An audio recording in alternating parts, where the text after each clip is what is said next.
Hi, I just love that tag that says it's Church at 434 in Motion, don't you? I mean, you got to hear that and see that, and the music's is there. So now you're expecting to get the latest release of what is going to be the next show for the Church at 434 in Motion. You're getting ready to enter a special series. This is an intro that we're creating just for the church release. We're getting ready to talk about the fear virus. And so there's a series of episodes that are coming up where we're going to talk about fear. These were created as a resource for Face the Fear, but we wanted to release them for you as well because you sometimes have to deal with fear, and there are other people out there that you know that have to deal with fear. And so we're getting ready to enter to what is a series of back-to-back releases that will come out on our regular release days that talk all about fear. And so we wanted you to know that. And so each day on the church release, on the Church 434 in Motion, you're going to hear this all over again. It's not a rerun. It's just me giving you the tag to let you know that as soon as I'm quiet, there's going to be a brand new screen that comes up to give you the title of the new episode, and we want you to enjoy it, and hopefully it's a great resource that will help you deal with the virus of fear in your own life, as well as helping others in their life. Okay, that's it. I'm done talking. Let's get on with the new episode.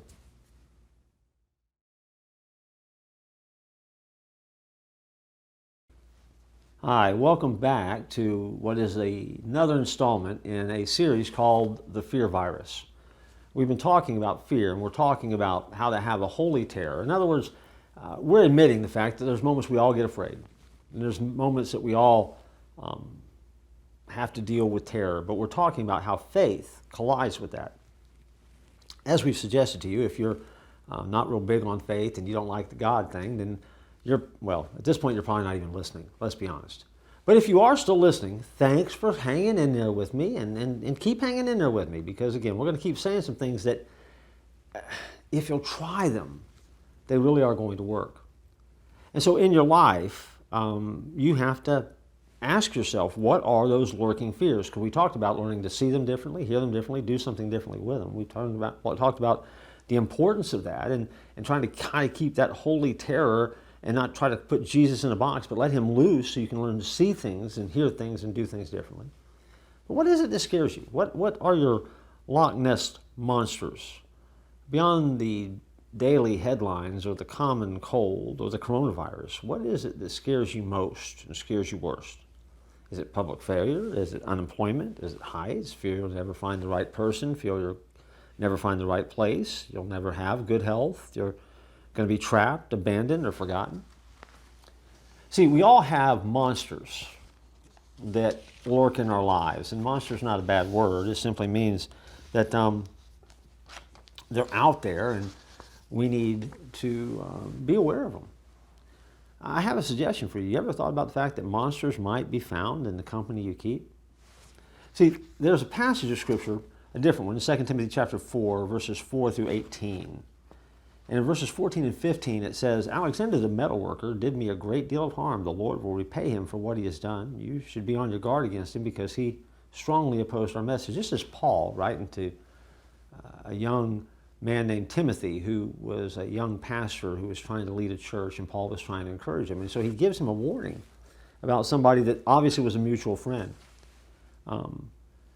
We don't know a whole lot about it, but here's what we know. The people who read this letter back in the day that it was written knew exactly who Alexander was. And if you go back and you put it in a context, and we didn't do this, but the name comes after a roll call of people that Paul mentions, and then he also wants to warn everybody about this guy named Alexander. Now, what did Alexander do? Well, according to what we read, it said he did me harm, he did me much evil. If you were to break that down and do the word search on it and translate it and break it down into its basic elements, it translates literally to display. In other words, maybe Alexander went to the magistrates and the powers that be and gave some false information trying to ruin Paul, who was writing this letter in the worst possible way.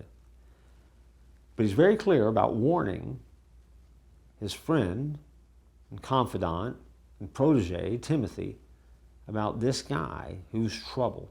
You ever take an inventory of your life and see who it is in your life right now that's just trouble? Anybody got in your life that leads you to make bad choices? Anybody in your life that makes you less than your best? Anybody in your life that is tearing you down instead of building you up? Anybody in your life that is just always undercutting what you do instead of trying to build you up and make you successful, keeping you from being the best version of yourself? See, when we talk about dealing with fear, and we talk about dealing with terror, one of the things that we want to do in our life is we want to surround ourselves with people who help make us better, that make us stronger. Because if we're trying to see things differently and hear things differently and do things differently, then we need to be sometimes around people who do things differently as well. Who's that group? Because see, some of the most frightening monsters and some of the worst influences we have rob us of being successful, and they end up causing us to always be afraid, always being fearful that something might happen, that something could go horribly wrong, that we might be caught, or someone would get to know us, or someone would see us as we really are. And because of that, even those that are close to us, we've invited in, they can be monsters. And so take an inventory of who it is that influences you the most, and then ask yourself this simple question: do they make me better, and do I make them better? The Bible talks about iron sharpening iron and how that's a good thing to do, and it really is.